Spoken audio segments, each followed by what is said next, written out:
तुमच्या खिशातले मिनिमम 4 ते 5 लाख रुपये वाचतील ही माझी गॅरंटी. ॲटलिस्ट ह्या 3 दिशा जर बॅलन्स्ड फॉर्ममध्ये जर तुम्ही ठेवल्या तर मी नाही पाहिलं कुठल्या घरामध्ये संतानप्राप्तीचा प्रॉब्लेम आला. तो दररोज आजूबाजूला बघून मरत असतो बिचारा. ट्राय करा नवविवाहित वधू आणि वराचा जो बेडरूम आहे. आज चाइल्ड बर्थचं बोलू. आजकाल भरपूर लोक चाइल्ड बर्थचा इश्यू फेस करताय, ज्यांना भविष्यात कधी वाटलंही नव्हतं की मला संतानप्राप्तीचा प्रॉब्लेम सुरू होईल. हे सगळ्यात पहिले लाईनमध्ये थांबलेत IVFच्या. थोड्याशा फार काही गोष्टींची जर काळजी घेतली तर तुमच्या खिशातले मिनिमम 4 ते 5 लाख रुपये वाचतील ही माझी गॅरंटी. आणि खरंच वाचले तर माझ्यासारखा चांगला कन्सल्टंट व्हिजिट करून घ्या. जोक सपाट. मी कॉलेजला होतो, आम्ही बोलायचो किंवा कदाचित हसायचो XYZ माणसाला संतानप्राप्ती होत नसेल तर. पण जशी जशी मॅच्युरिटी आली, जसं जसं वय वाढलं, तेव्हा रिअलाईज झालं की फॅमिली असणं किती इम्पॉर्टंट. ज्याला संतान नाही आहे तो दररोज आजूबाजूला बघून मरत असतो बिचारा.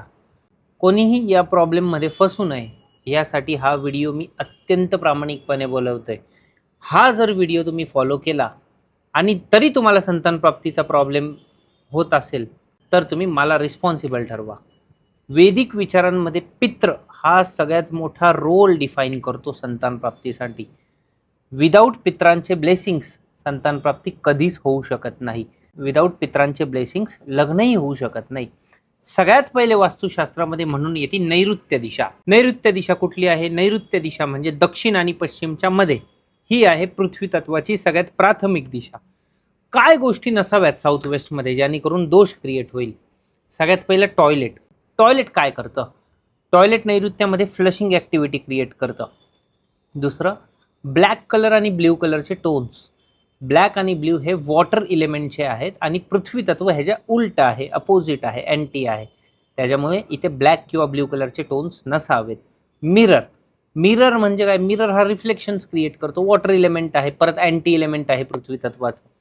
Septic tank. सेप्टिक टँक किंवा बोरिंग हे दोन्ही सेमच क्रिएट करतात. वॉटर इलेमेंट प्रॉमिनंट करतात तिथला साऊथ वेस्टमधला.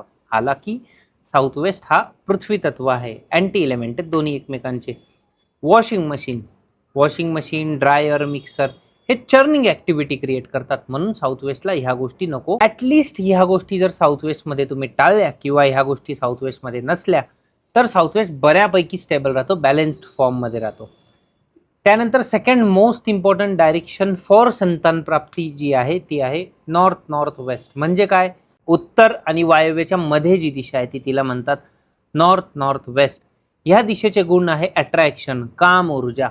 ह्या दिशेमध्ये दोष असला की कपलमधलं ते अट्रॅक्शन, चाम या सगळ्या गोष्टी निघून जातात. त्याच्यामुळे संतानप्राप्तीला बऱ्याच वेळा इश्यूज क्रिएट होतात. काय गोष्टी इथं नसाव्यात जेणेकरून दोष क्रिएट होईल?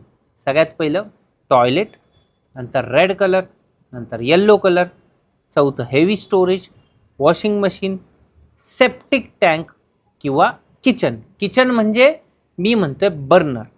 बर्नर प्लस सिलेंडर या दोन गोष्टी मंगळ रिप्रेझेंट करतात. नॉर्थ नॉर्थ वेस्टमध्ये नाही चालत.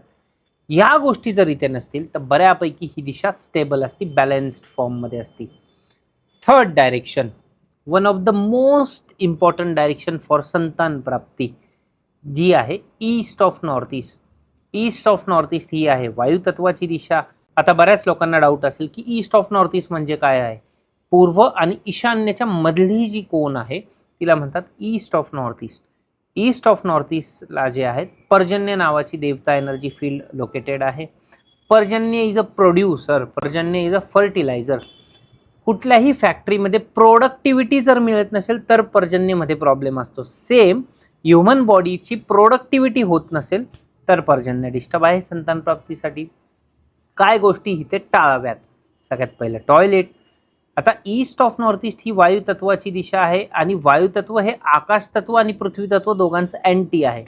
म्हणून ग्रे कलर, येल्लो कलर नसावं, हेवी काइंड ऑफ स्टोरेज नसावं. टॉयलेट इथे दोष क्रिएट करतो. कुठल्याही प्रकारचं वॉशिंग मशीन, डिशवॉशर ह्या चर्निंग ॲक्टिव्हिटी क्रिएट करणारे इक्विपमेंट्स इथे नको. त्याच्यामुळे ईस्ट ऑफ नॉर्थ ईस्टमध्ये दोष होणार नाही. आणि ॲटलिस्ट ह्या 3 दिशा जर बॅलन्स्ड फॉर्ममध्ये जर तुम्ही ठेवल्या तर मी नाही पाहिलं कुठल्या घरामध्ये संतान प्राप्तीचा प्रॉब्लेम आलाय.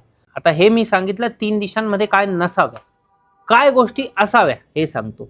साऊथ वेस्टमध्ये फॅमिली फोटोज ठेवा.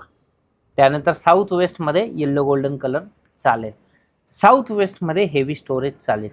चौथं, जर एखाद्याचा बेडरूम साऊथ वेस्टमध्ये आहे तर मेक शुअर की त्याचं डोकं साऊथ वेस्टमध्ये नाही यायला पाहिजे. साऊथ वेस्ट ही डिस्पोजलची दिशा आहे.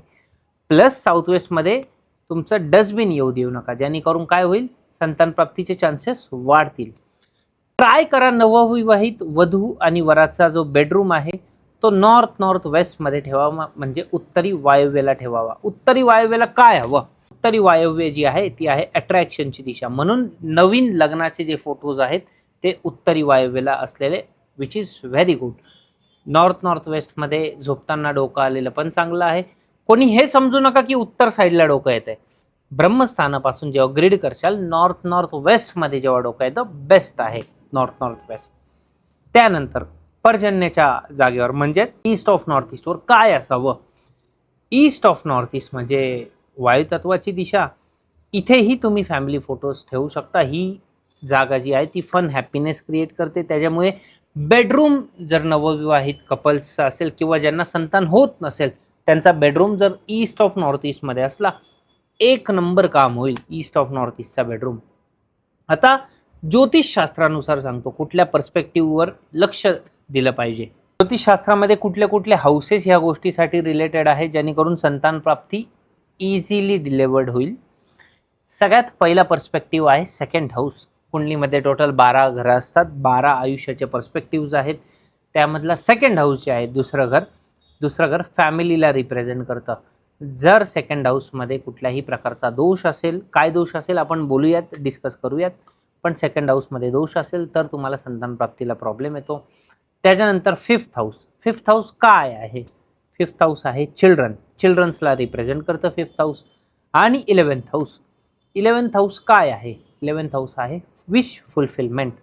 जनरली मी काय बघितलंय, सेकंड हाऊस, फिफ्थ हाऊस किंवा 11th हाऊस इथे केतू कधी आला तर मग संतान प्राप्तीला प्रॉब्लेम येतात. केतू आलं तर काय होतं, राहू is attachment and Ketu is detachment. राहू जिथे बसतो माणूस त्याच गोष्टींच्या मागे धावतो आणि केतू जिथे बसतो त्या गोष्टीपासून माणूस तुटल्या जातो.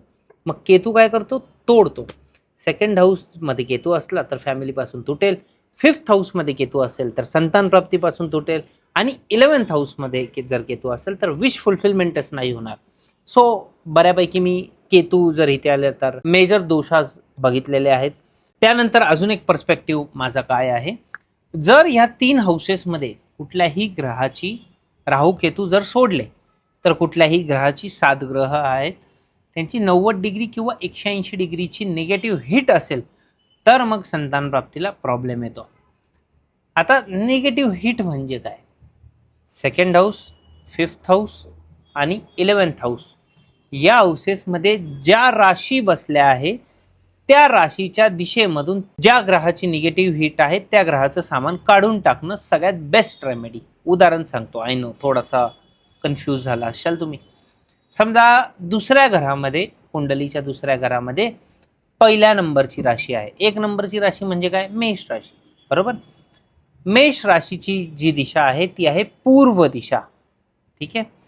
आता तिथे जर गुरु ग्रहाची 180 डिग्रीची निगेटिव्ह हिट आहे तर काय करायचं, पूर्व दिशेमधून गुरुचं सामान सगळं काढायचं. आता गुरुचं सामान काय असेल, धार्मिक पुस्तकं किंवा तुमचं मंदिर किंवा कुठल्याही प्रकारचं गोल्डन कलर, अशा काइंड ऑफ ॲस्ट्रो वस्तू इम्प्लिमेंट करायचं जेणेकरून निगेटिव्ह हिट ॲक्टिवेटच होत नाही. आय नो तुम्हाला हे सर्व काही थोडंसं फार जड जाईल, त्याच्यामुळे चांगल्या ज्योतिषकडून तुम्ही कन्सल्टेशन घ्या आणि तुम्ही त्याला जरूर विचारा की माझ्या किंवा माझ्या वाईफच्या सेकंड हाऊस, फिफ्थ हाऊस आणि 11th हाऊसवर कुठल्या प्रकारच्या निगेटिव्ह हिट्स आहे हे आम्हाला सांगा. हे 2 जर पर्स्पेक्टिव्ह तुम्ही बघितले म्हणजे वास्तूनुसार 3 दिशा, साऊथ वेस्ट, नॉर्थ वेस्ट आणि east of north east, plus ॲस्ट्रॉलॉजीनुसार 3 घरं, second house, fifth house, 11th house, ह्या गोष्टी स्टॅबिलाइज केल्या ना, आय गॅरंटीड तुम्हाला कधीच संतान प्राप्तीचा प्रॉब्लेम होणार नाही. अशाच चांगल्या कॉन्टेंटसाठी सबस्क्राईब आणि फॉलो जरूर करा. थँक्यू.